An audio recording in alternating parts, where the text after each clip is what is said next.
الحمد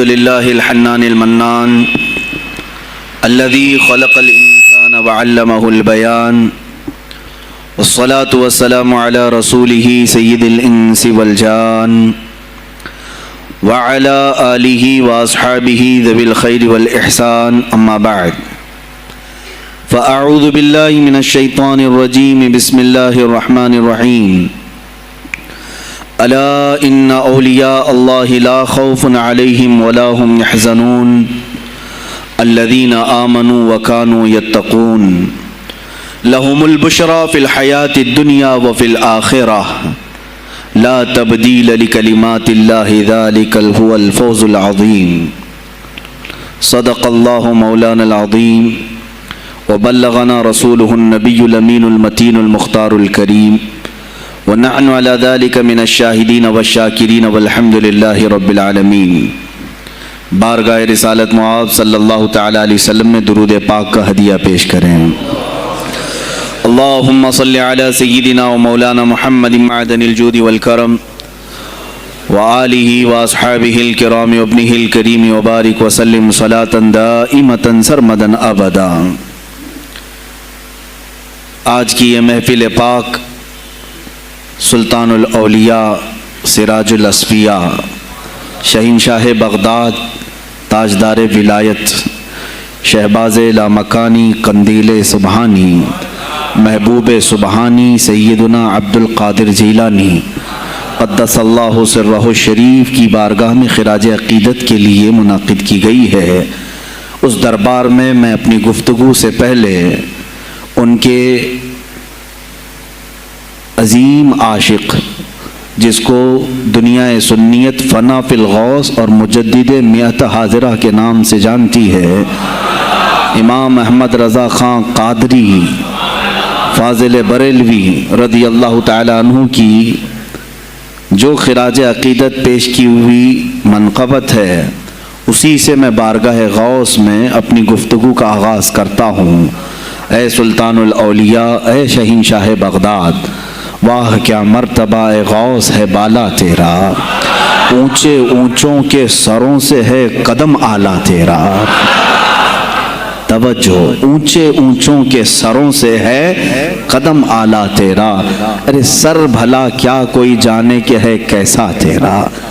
اے غوث پاک، سر بھلا کیا کوئی جانے کہ ہے کیسا تیرا، اولیاء ملتے ہیں آنکھیں وہ ہے تلوہ تیرا۔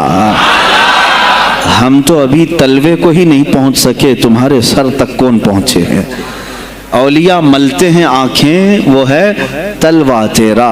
وہ شہنشاہ بغداد اگر ممبر پر کھڑے ہو کر کے اعلان کر دے قدمی ہادی علی رقبت کل ولی اللہ، میرا یہ پاؤں تمام اولیاء کی گردنوں پر ہے، تو پھر ہند کے خطے سے معین الدین اجمیری بھی یہ کہتے ہوں کہ بل علی رأسی و علی عینی، اے سلطان الاولیاء صرف آپ کا قدم گردن پر نہیں میرے سر پر بھی ہے۔ اور پھر اولیاء کاملین نے پکار کر کے دربار غوث میں یوں کہا تھا جب آپ نے اعلان کیا میرا یہ قدم اولیاء کی گردنوں پر ہے، جس کی گردن بنی منبر اولیاء، جس کا منبر بنی گردن اولیاء، اس قدم کی کرامت پہ لاکھوں سلام۔ انہوں نے جب اعلان کیا تو کیا اولیاء کاملین نے جواب میں کیا کہا تھا؟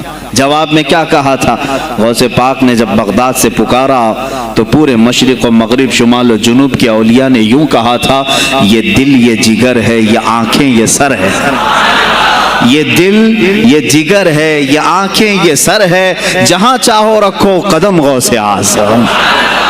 گردن ہی کیا ہے، یہ دل ہے، یہ جگر ہے، یہ آنکھیں ہیں، یہ سر ہے، آپ کی مرضی جہاں ہو میرے آقا آپ قدم رکھتے ہیں، جہاں چاہو رکھو قدم غوث اعظم۔ عزیزان گرامی وقار، تاجدار بریلی نے شہنشاہ بغداد کی بارگاہ میں پیش اس طرح سے کیا کہ جو ولی قبل ہوئے یا بعد ہوئے سب ادب رکھتے ہیں دل میں میرے آقا تیرا، سارے اقطاب جہاں کرتے ہیں کعبے کا طواف، کعبہ کرتا ہے طواف در والا تیرا۔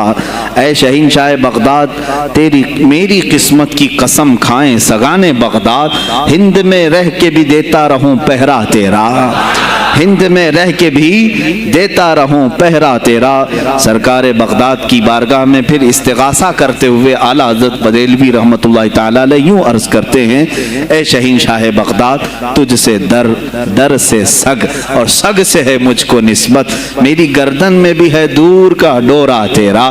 اس نشانی کے جو سگ ہیں نہیں مارے جاتے، جس کی گردن میں قادری پٹا ہو، جس کی نسبت سلسلہ قادریہ سے ہو گئی ہو، اس کے لیے اعلیٰ حضرت بریلوی فرماتے ہیں اس نشانی کے جو سگ ہیں، ہم کتا پاک ہیں شہنشاہ بغداد کے، اس نشانی کے جو سگ ہیں نہیں مارے جاتے، حشر تک میرے گلے میں رہے پٹا تیرا۔ اور اے سننے والو، میں نے اپنے آپ کو سگ کہا، کتا کہا، تو کہیں تم اس خیال میں نہ آ جانا کہ کتا معمولی ہوتا ہے۔ آگے اعلیٰ حضرت نے اس کا بھی سوایہ کر دیا، کیا دبے جس پہ حمایت کا ہو پنجہ تیرا، کیا دبے جس پہ حمایت کا ہو پنجہ تیرا۔ ارے شیر کو خطرے میں لاتا نہیں کتا تیرا، شیر کی تک پرواہ نہیں کرتا غوث پاک کا کتا۔ تو میں نے اپنے آپ کو کتا کہا تو اس بھول میں نہ رہ جانا کہ کتے کو کوئی بھی مار لے جائے گا، اٹھا لے جائے گا۔ ہم نے کہا ہے دربار غوث کا کتا جو شیر کو بھی خطرے میں نہیں لاتا ہے۔ عزیزان گرامی وقار، بارگاہ غوث میں جو جھوم کر کے اشعار امام احمد رضا خان فاضل بریلوی رحمۃ اللہ تعالی علیہ نے بیان کیے ہیں، وہی ہماری گفتگو کا خلاصہ بھی ہیں۔ سرکار بغداد سیدنا عبد القادر جیلانی رضی اللہ تعالیٰ عنہ، یقیناً آپ کے ولی کامل ہونے پر تقریباً پوری امت کا اتفاق ہے۔ اتفاق کا مطلب صرف بریلویوں کا نہیں، دیوبندی بھی مانتے ہیں، اہل حدیث بھی مانتے ہیں، شیعہ بھی مانتے ہیں۔ غوث پاک رضی اللہ تعالیٰ عنہ کی ولایت سے ان میں سے کسی کا انکار نہیں۔ آج بھی بغداد میں جائیں، لنگر بٹ رہا ہوتا ہے، شیعہ بھی کھا رہے ہیں۔ غوث پاک رضی اللہ تعالیٰ عنہ کا لنگر آج بھی بٹ رہا ہے۔ بغداد کی وہ ایک ایسی بارگاہ ہے جہاں سنی اور شیعہ دونوں ہیں، دونوں تسلیم کرتے ہیں ان کی ولایت کو۔ اب رہے بات اہل حدیث کی یا دیوبند کی، ان کی کتابیں اٹھاؤ تو پتہ چل جائے گا کہ غوث پاک کے متعلق انہوں نے کیا کیا نہیں لکھا۔ پیر پیراں، میر میراں، شہین شاہ بغداد، بلکہ شیخ ابن تیمیہ جو ہر ولی کی تنقید کرتا تھا، ہر صوفی پر طعن و تشنیع کرتا رہا، اس نے اپنی کتاب میں لکھ دیا کہ میرے پاس اتنی تواتر تک، تواتر کہتے ہیں اتنے لوگوں کا بیان کرنا کہ جن کا جھوٹ پر جمع ہونا محال ہو۔ شیخ ابن تیمیہ کہتا ہے میرے پاس اتنی تواتر سے کسی اور کی کرامتوں کا ذکر نہیں پہنچا جتنا شیخ عبد القادر جیلانی کا پہنچا ہے۔ الفضل لما شہید بہ الاعداء، فضیلت تو اس کی ہے جس کی دشمن بھی گواہی دے رہے ہوں۔ عزیزان گرامی وقار، سرکار بغداد رضی اللہ تعالیٰ عنہ کی ولایت پر تقریباً امت کا اتفاق، بعد میں آنے والے سارے مسلمان انہیں ولی مانتے ہیں۔ اور یہ اور بات ہے کہ ولایت تک سب کا اتفاق ہے، اب غوث کے مقام کے متعلق الحمدللہ ہم منفرد ہیں اس میں، اس لیے کہ ہم انہیں غوث اعظم بھی کہتے ہیں، استغاثہ بھی کرتے ہیں۔ یہ ایک الگ ٹاپک ہے جہاں شرک، بدعت اور کفر کے فتوے لگتے ہیں کہ بریلوی اللہ کو چھوڑ کر اولیاء سے مانگتے ہیں، اور یہ بیویوں سے مانگ لیں تو کوئی حرج نہیں، ہاں اپنے بچوں سے مانگ لیں تو کوئی حرج نہیں، بلکہ چپراسی اور نیتاؤں سے مانگ لیں تو کوئی حرج نہیں۔ کسی صاحب نے آ کر کے مجھ سے کہا تھا آپ غوث اعظم کیوں کہتے ہیں؟ اعظم اللہ ہوتا ہے سب سے اعظم، غوث کہیں ٹھیک ہے۔ سلفی صاحب سے ہم نے کہا کہ آپ کو سرکار عبد القادر جیلانی کو غوث اعظم کہنے پر اعتراض ہے، لیکن ایک چوڑا چمار ملک کا پرائم منسٹر بن جائے تو اسے وزیر اعظم کہہ دیتے ہیں، کوئی دقت نہیں آپ کو، وہاں اعظم کہتے ہیں آپ، اعظم کہنے میں آپ کو وہاں جھجک بھی نہیں آتی، اور غوث پاک کو اعظم کہنے میں آپ کو شرم آنے لگتی ہے۔ یہ اپنے اپنے نصیبے کی بات ہے، آپ کا اعظم کوئی اور ہے، ہمارا اعظم کوئی اور ہے۔ عزیزان گرامی، سرکار بغداد شہین شاہ ولایت سلطان الاولیاء سیدنا عبد القادر جیلانی رضی اللہ تعالیٰ عنہ، ماں کے پیٹ سے ہی ان کو ولایت عطا کی گئی۔ یہ وہ اولیاء میں سے ہیں جن کا پیدائشی اللہ تعالیٰ نے منتخب فرمایا ہے۔ بلکہ جس وقت آپ کی ولادت ہوئی یہ شعبان کا آخری دن، اور آپ کی والدہ ماجدہ کے بطن سے آپ اس عمر میں پیدا ہوئے جب عورتوں میں اولاد کی امید ختم ہو چکی ہوتی. آپ کی ماں کی عمر 60 سال کی تھی جب آپ پیدا ہوئے. یہ خود اپنے آپ میں ایک کرامت ہے. اور سرکار بغداد رضی اللہ تعالیٰ عنہ جب جیلان میں پیدا ہوئے تو آپ کا معمول تو دیکھیں، آپ کی ماں خود بتاتی ہیں دوسرے سال غالباً لوگوں کو چاند میں شک ہو گیا، 29 کا چاند نظر آیا کہ نہیں آیا. بعض کہنے لگے ہو گیا ہوگا، بعض کہنے لگے نہیں ہوا ہوگا. تو یوم الشک کہتے ہیں، یعنی 30واں جو شعبان کا ہوتا ہے وہ ایک رمضان بھی ہو سکتا ہے، 30 شعبان بھی. تو لوگ آئے حضرت فاطمہ ام الخیر کے پاس جو غوث پاک کی ماں ہے، پوچھا کہ کل کا چاند ہوا کہ نہیں ہوا، ہمیں شک ہو گیا ہے. آپ نے کہا چاند ہو گیا ہے اور رمضان شروع ہو چکا ہے. کہا کیسے؟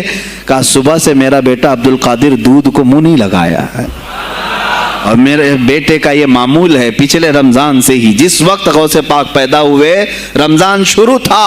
ان کی ماں کہتی ہیں سحری سے لے کر افطار تک غوث پاک اپنی ماں کا دودھ نہیں پیتے تھے.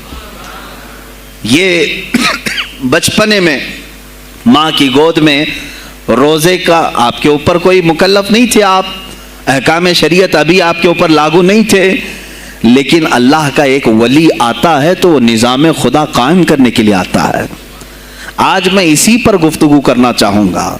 اللہ کے اولیاء ظاہر کیوں ہوئے دنیا میں اور کیوں آتے ہیں؟ ان کا سب سے بڑا مقصد دنیا میں آنے کا، جلوہ بار ہونے کا، وہ یہ ہوتا ہے کہ نظام خداوندی کو زمین پر قائم کریں. جس کی کائنات ہے اسی کی بات یہاں پر قائم ہونی چاہیے. اب یہ باتیں وقت کے ساتھ گزرتی جاتی ہیں اور لوگ بھول جاتے ہیں. آپ سب کو پھر میں یاد دلا دوں، میرے عزیز، میں نے بھی اور آپ نے بھی اللہ سے ایک وعدہ کیا ہے. ہماری روحوں نے اللہ سے وعدہ کیا ہے. جب اللہ تعالیٰ نے ہمیں پیدا بھی نہیں کیا تھا اس وقت ہماری روحوں کو بلا کر اس نے ایک وعدہ لیا، الست بربکم، کیا میں تمہارا رب نہیں ہوں؟ میں تمہارا مالک اور خالق نہیں ہوں؟ تو سب کی روحوں نے کہا تھا قالوا بلا وربنا، کیوں نہیں مولا، تو ہی تو ہمارا رب ہے. رب تعالیٰ نے فرمایا کیا تم اسی وعدے پر برقرار رہو گے دنیا میں جانے کے بعد؟ سب نے کہا تھا ہم وعدہ کرتے ہیں مولا اسی پر باقی رہیں گے. یہاں آنے کے بعد کتنے وہ لوگ ہیں جو اس کی ربوبیت کا اقرار کرتے ہوئے اس کائنات میں صرف اس کے گن گاتے ہیں. کفار و مشرکین تو وعدہ خلاف ہیں، توڑ دیے، انہوں نے اللہ کے علاوہ کسی اور کو خدا بنا لیا. لیکن تم نے اللہ اکبر تو کہا، زبان سے تو تم نے تسلیم کیا، لیکن تمہارا رہن سہن یہ بتاتا ہے کہ تمہارا مالک کوئی اور ہے. کسی اور کو راضی کرنے میں لگے ہوئے ہو، کسی اور کی دریوزہ گیری کر رہے ہو، کسی اور کی خوشامدی میں کھڑے ہوئے ہو. درباروں کے آستانوں کے دروازوں پر تمہارا کھڑا ہونا گھنٹوں پر کسی کو راضی کرنے کے لیے، یہ تمہارا عمل بتاتا ہے کہ تم نے رب اعلیٰ کو اکبر نہیں سمجھا. وعدہ تو تمہاری روحوں نے کیا تھا کہ تیرے سوا کسی کو ہم حاکم نہیں تسلیم کریں گے، حاکم اعلیٰ صرف اللہ ہے. اولیاء کاملین یہی بات یاد دلانے کے لیے آتے ہیں، پھر تمہیں یہ یاد دلانے کے لیے آتے ہیں.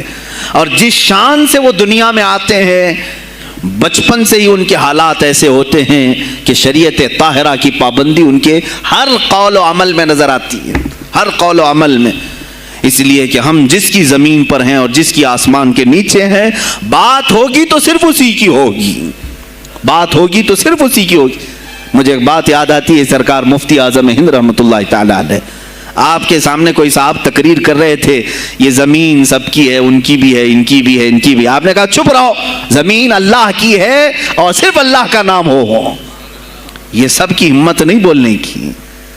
زمین اللہ کی ہے اور اللہ ہی کا یہاں پر اللہ ہی کی بولی بولی جائے، اسی کے لیے زیب دیتا ہے. جس کے گھر میں رہ رہے ہو اسی کی بات کرو. عزیزان گرامی وقار، سرکار بغداد ان کی کرامات اپنی جگہ پر، لیکن ان کی زندگی کے کچھ اہم گوشے میں لے کر آج حاضر ہوں. آج ہمارے حالات کے اعتبار سے بھی ضرورت ہے اس کی. جب آپ پروان چڑھتے رہے اپنی ماں کی گود میں، بہت جلدی آپ کے والد گرامی کا انتقال ہو گیا. آپ سے خود پوچھا گیا تھا غوث پاک سے آپ کی جوانی میں، یا جب آپ کا شہرہ بغداد میں بہت ہو گیا تب پوچھا گیا تھا آپ کو اپنے ولی ہونے کا احساس کب ہوا؟ غوث پاک سے ہی پوچھا گیا تھا آپ کو کب پتا چلا اللہ نے آپ کو ولایت کا یہ مقام عطا کیا؟ آپ فرماتے ہیں جب میں 10 سال کا تھا، مدرسے جاتا تھا تو غیب سے ایک آواز آتی تھی، افصحوا فی المجالس لولی اللہ، غیب سے آواز آتی تھی اے لوگوں مجلس میں جگہ چھوڑ دو، اللہ کا ولی آ رہا ہے۔ یہ آواز صرف میں نہیں، میرے استاد بھی سنتے، وہاں بیٹھے شاگرد بھی سنتے، اور سب کھڑے ہوتے تھے، جگہ دیتے تھے۔ غوث پاک فرماتے ہیں جب ہر بار مجھے یہ آواز آنے لگی تب مجھے احساس ہوا کہ اللہ تعالیٰ نے مجھے ولایت کا تاج پہنایا ہے۔ پھر آپ کو لہو و لعب میں، کھیل کود میں نہیں رکھا گیا۔ فرماتے ہیں ایک بار میں صرف ایک گائے کی پونچھ پکڑنے کی کوشش کر رہا تھا، گائے پلٹ گئی، فصیح عربی میں کہنے لگی الہذا خلقت ام بہذا امرت یا عبد القادر، اے عبد القادر کیا تجھے اسی کام کے لیے پیدا کیا گیا، یا تجھے اللہ نے اس کام کا حکم دیا کہ میری پونچھ پکڑے؟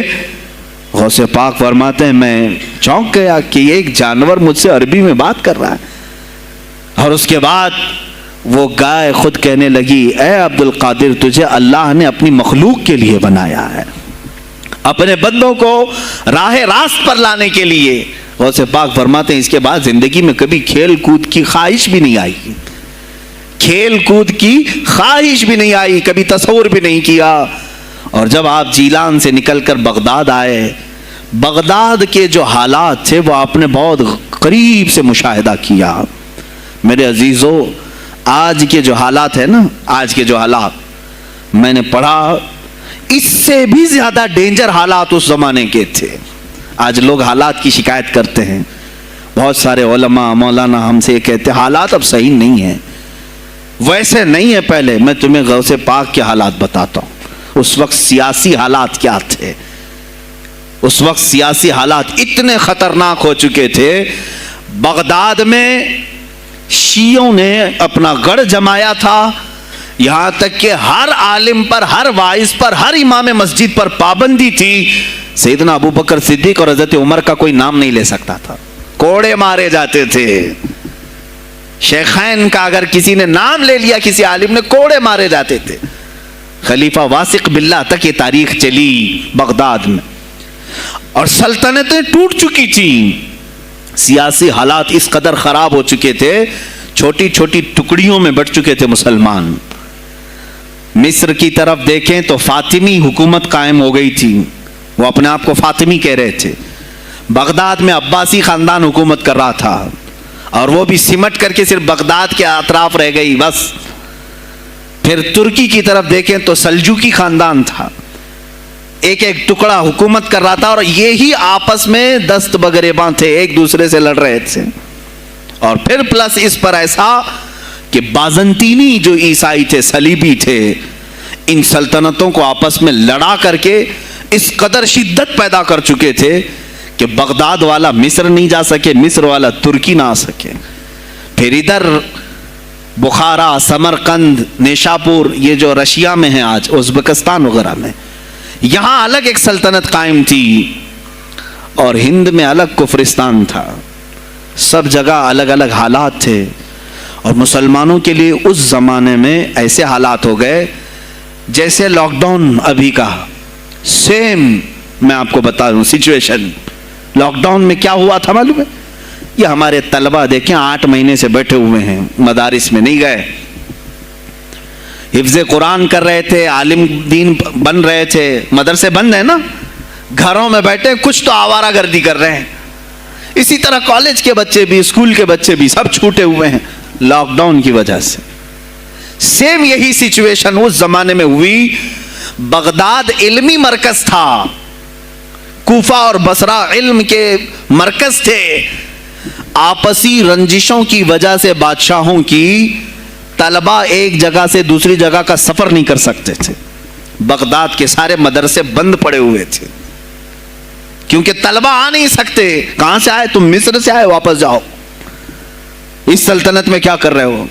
اس طرح کی سختیاں۔ یہاں تک کہ یہی زمانہ ہے جب حسن بن صباح نام کا ایک ایسا منافق جس نے اس زمانے کے بادشاہوں کو خرید لیا اور کچھ لوگوں کو نشے کا خوگر بنایا. حشیشین وغیرہ آپ نے سنا ہوگا, صلاح الدین ایوبی کا زمانہ ہے یہ. غوث پاک سے صرف 4 سال بعد صلاح الدین ایوبی آئے, صرف 4 سال بعد. اس زمانے میں حسن بن صباح نے ہزاروں نوجوانوں کو نشے کا عادی بنا دیا تھا, ہزاروں نوجوان. اور کیسا نشہ, کوکین, افیون وغیرہ سب تو لے کر کے تو لوگ ہوش میں آ جاتے ہیں. وہ ایسا تھا کہ اس نے جو نشہ دکھایا تھا, ایک چھوٹے سے کمرے میں ان کو رکھتا اور انہیں بتاتا کہ یہ درخت ہیں, یہ نہر ہے, یہ محل ہے, یہ حور ہے, تو اسے وہ جنت ہی سمجھتے تھے. اور پھر اس کمرے سے باہر نکالتا اس کو, تڑپ تڑپ کے آدمی مر جاتا کہ مجھے میری جنت میں واپس کرو. وہ جنت نہیں کمرہ ہوتا تھا, لیکن نشہ اسے ایسا کرایا جاتا تھا کہ اس کمرے کو وہ جنت سمجھنے لگتا تھا. اور ان نوجوانوں سے کیا کرایا جاتا تھا, ان کو نشے کا عادی بنا کر کے باہر نکالا جاتا, انہیں ٹارگٹ دیا جاتا, فلاں مجلس میں جاؤ, فلاں خلیفہ کو قتل کرو, فلاں وزیر کو مارو, فلاں سپاہیوں کو مارو, فلاں عالم دین کا قتل کرو. اور وہ اپنا ٹارگٹ پورا کر کے آتے, اس لیے کہ انہیں نشہ چاہیے تھا. وہ 1 دن 2 دن سے زیادہ اس نشے کے بغیر رہ نہیں پاتے ہیں. وہ اپنا ٹارگٹ کرنے کے لیے اپنی جان بھی جوخم میں ڈالتے ہیں. اس طرح کے کئی حملے خلفاء پر کرائے حسن بن صباح نے. اور جانتے ہیں, میں نے آج تاریخ دیکھی, حسن بن صباح نے علماء اہل سنت کو اس زمانے کے 40,000 علماء کو قتل کرایا. یہ وہ زمانہ تھا جب بغداد کا حال یہ تھا کہ نشہ زیادہ ہو چکا تھا, علم دین کے مراکز بند ہو رہے تھے, اور علماء بولنے میں ہچکچا رہے تھے, ڈر رہے تھے, اور سلطنتیں آپس میں ایک دوسرے سے ٹکرا رہی تھیں. جو خلیفہ بیٹھتا وہ نہایت عیاش قسم کا خلیفہ آتا تھا. اکثر خلیفہ عیاش آئے, ان کے حریم میں, ان کے حرم خانے میں, یعنی ان کے محل میں 40 عورتیں ہوا کرتی تھیں جن کے ساتھ وہ وطی کرتے, جمع کرتے.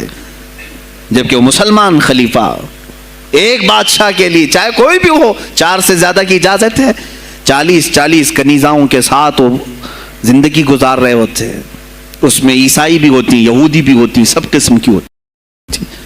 یہ خلفاء کا حال تھا. تم کیا کہہ رہے ہو ہمارے زمانے کو؟ ارے حالات برے ہیں, حالات برے ہیں. ابھی اور میں بتاؤں کتنے برے حالات اس زمانے میں تھے. علماء کو کوڑے مارے جاتے تھے اگر بولے. ارے شیخین کا نام لینے پر پابندی بغداد میں لگ گئی ہو, اس سے بڑا اور ظلم کیا ہو سکتا ہے؟ سیدنا ابو بکر صدیق, حضرت عمر کا نام لینے پر کوڑے مارنے لگائے جاتے. ایسے حالات میں شہنشاہ بغداد سیدنا عبد القادر جیلانی بغداد آئے ہیں جب آپ کی عمر صرف 18 سال کی تھی. 18 سال کی جوانی میں آپ نے ملاحظہ کیا, حالات کو دیکھا, تعلیم حاصل کی بڑے بڑے اساتذہ سے. آپ کے اساتذہ فقہ میں الگ ہیں, حدیث میں الگ ہیں, تفسیر میں الگ ہیں, علم کلام میں, کئی علوم و فنون پہ آپ نے مہارت حاصل کی. اس کے بعد حالات دیکھ کر کے آپ نے کیا کہا, یہ اب یہاں سے میں ہر ایک عالم دین کے لیے بشمول من میرے لیے نصیحت سمجھتا ہوں, غور سے سن لیں. غوث پاک رضی اللہ تعالیٰ عنہ کی زندگی میں ایک موڑ ایسا آیا, اور شاید میں نے بھی کبھی کئی مرتبہ اس طرح سوچا ہے, میں کمپیئر نہیں کر رہا ہوں, لیکن سنیں, حالات کو دیکھ کر کے غوث پاک نے جنگل کا رخ اختیار کر لیا. کیا لینا دینا ہے اس دنیا سے؟ اور آپ خود فرماتے ہیں کہ میرے دل میں یہ ارادہ تھا, نہ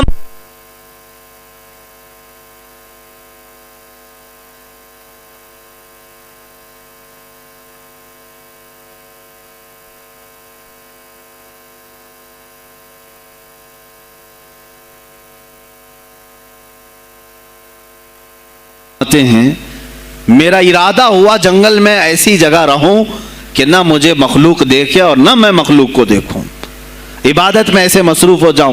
جنگلوں میں آپ عبادت کرتے رہے, لیکن فرماتے ہیں مجھے غیب سے آواز آئی اللہ رب العزت کی طرف سے, کہا اے بندے قادر، آپ کا نام ہی عبد القادر ہے، اے قادر کے بندے، تجھے اللہ نے جنگلوں کے لیے نہیں بنایا، امت مصطفیٰ کی رہنمائی کر، خلق خدا تجھ سے نفع حاصل کرے، واپس آ جا۔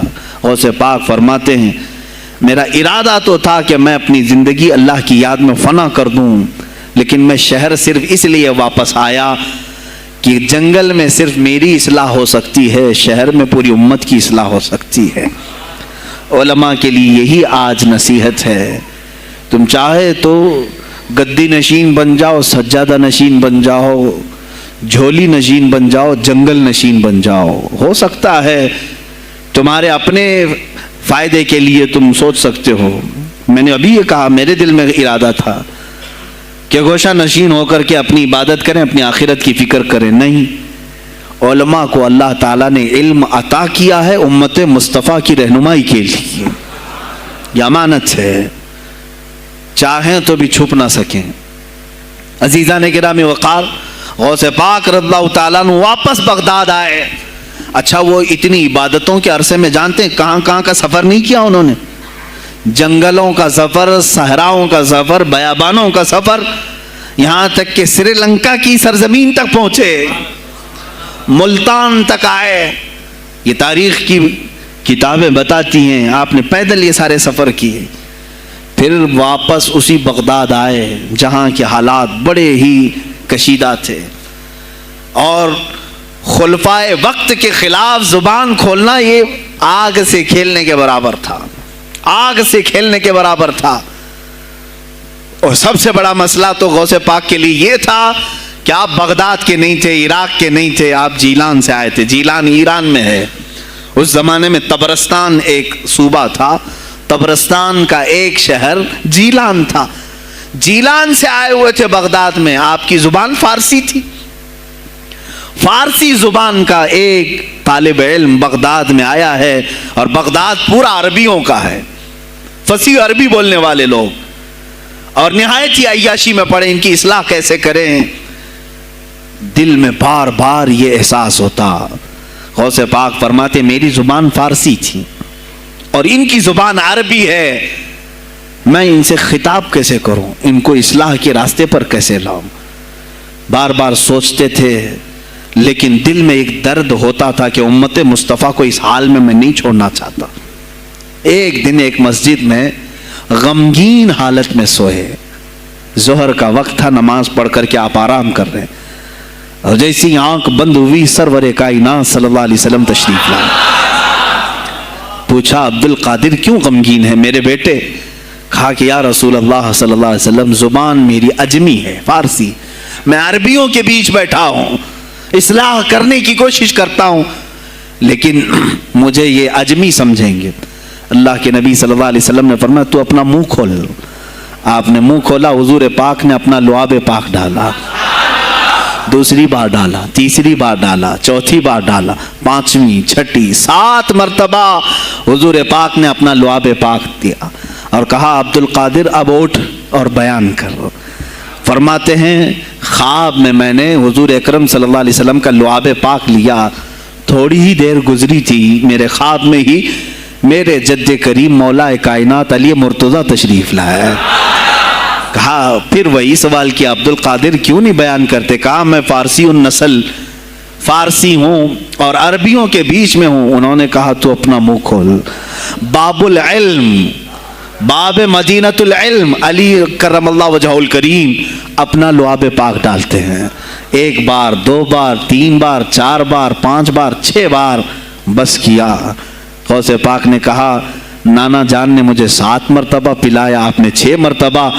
علی کرم اللہ وجہ الکریم فرماتے ہیں میں برابری تو نہیں کر سکتا، وہ رسول کائنات ہیں۔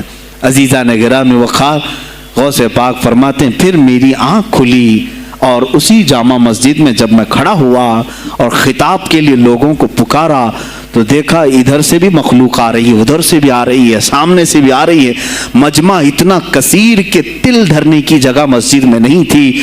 اور جب آپ کا خطاب ختم ہونے کو تھا